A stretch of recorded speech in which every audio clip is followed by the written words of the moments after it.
recalled several flavors of protein bars by Boo Foods. The company saying the sunflower seeds in the bars may be contaminated with listeria. Protein bars promise muscle, strength, and discipline in a shiny wrapper. But many are nutritional landmines. Hey Gio, you're right. It seems like everywhere you turn, you hear it's important to get enough protein, especially if you're lifting weights or trying to hold on to your muscle mass.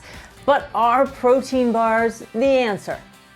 Ultra-processed candy bars loaded with sugar alcohols, cheap protein, and industrial oils. The biggest surprise for me, and also for a lot of the dietitians who helped us on this analysis, is just that so many protein bars that sound like healthy options are really glorified candy bars. Many of them have more sugar than actual protein.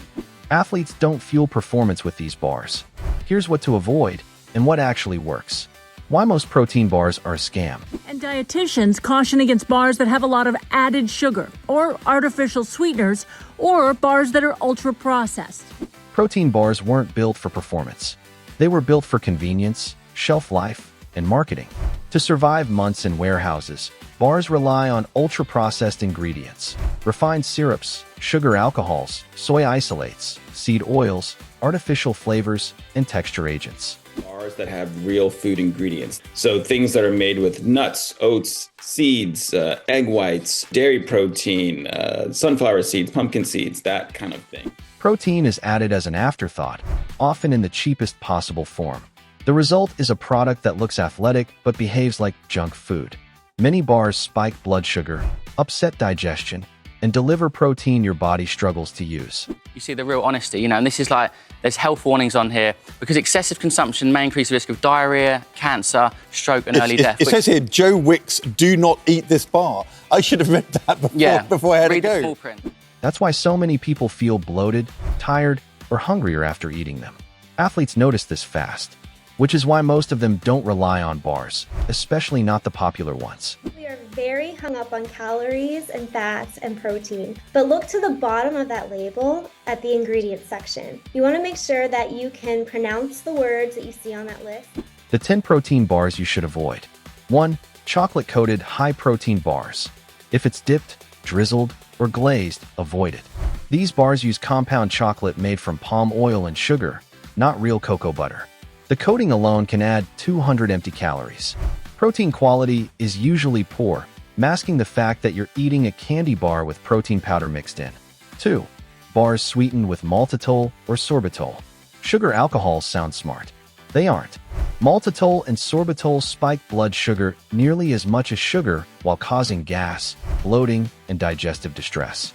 The Food and Drug Administration wants Kind bars to change the labeling. The agency took aim at several claims that the bars were healthy, including they were low in sodium and were a good source of fiber. Many low-sugar bars rely on them heavily. Athletes avoid these because gut health matters for recovery. 3. Soy protein isolate bars. Soy isolate is cheap, heavily processed, and difficult to digest for many people. It's stripped of natural nutrients, then reassembled into a protein source. Amino acid absorption is inferior to animal-based proteins, and fillers are often required to improve texture. 4. Bars with more than 10 ingredients you can't pronounce. Real fuel doesn't need a chemistry set. Emulsifiers, gums, artificial sweeteners, and flavor enhancers signal heavy processing. These ingredients disrupt digestion and appetite regulation. If the label reads like a lab report, skip it. 5. Meal replacement protein bars. These bars try to do everything and fail. They cram in fats, carbs, protein, and fiber using low-quality sources. None of the bars meet the federal definition for healthy. For a product to be labeled healthy, it has to have only 1 gram of saturated fat per 40 grams of a product's serving size. The Kind bars contain between 2.5 to 5 grams of saturated fat. Digestion slows, energy drops, and blood sugar swings. Athletes separate meals and snacks for a reason. 6. Bars with seed oils as a primary fat. Soybean, canola, sunflower, and safflower oils oxidize easily. These oils increase inflammation when consumed frequently, especially around training. Many bars rely on them for texture and shelf life. High performance requires stable fats, not industrial lubricants. 7. Cookie, brownie, or birthday cake bars. Flavor names tell the truth. These bars are designed to trigger cravings, not fuel recovery. They often contain more sugar than protein and reinforce junk food habits under a fitness label. If it tastes like dessert, your metabolism treats it like one. 8. Bars with less than 15 g of protein. Marketing loves round numbers. A bar with 8, 12 g of protein doesn't meaningfully support muscle repair. You're better off eating real food. Protein quantity matters, but quality matters more. 9.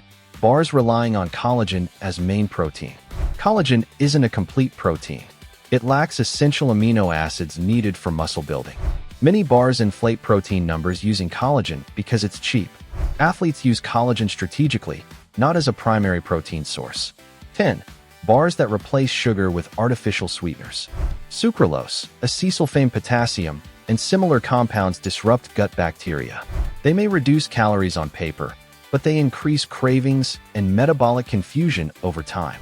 Athletes prioritize consistency over tricks. Why these bars hurt performance? Muscle recovery depends on amino acid availability, insulin control, and digestion. Ultra-processed bars interfere with all three. Instead of steady energy, you get spikes and crashes. Instead of recovery, you get inflammation. Instead of satiety, you get cravings. That's why serious athletes treat protein bars as emergency food, not daily nutrition. What athletes actually eat instead. This is where marketing collapses. 1. Greek yogurt plus fruit. High-quality protein, probiotics, and real carbohydrates. This combo supports digestion, muscle repair, and glycogen replenishment without additives. 2. Eggs. Nature's original protein bar. Complete amino acid profile, healthy fats, and micronutrients in one package. Portable, affordable, effective. 3. Beef jerky or biltong, minimal ingredients. High protein, low sugar, and shelf-stable when done right. Athletes choose versions without added sugars or seed oils. 4. Cottage cheese. Slow-digesting casein protein supports overnight recovery. Minimal processing. Maximum benefit. 5. Protein shakes with simple ingredients. Whey or milk-based protein, water or milk, nothing else. Shakes allow precise protein dosing without digestive stress. When protein bars make sense, there are rare moments. Travel emergencies, long competitions, missed meals. Even then, athletes choose bars with short ingredient lists, real protein sources, and minimal sweeteners. How to read a protein bar label like an athlete. Protein source first, not syrup, no sugar alcohols, fewer than 8 to 10 ingredients, no seed oils, at least 15, 20 g protein. If it fails 2 or more, skip it.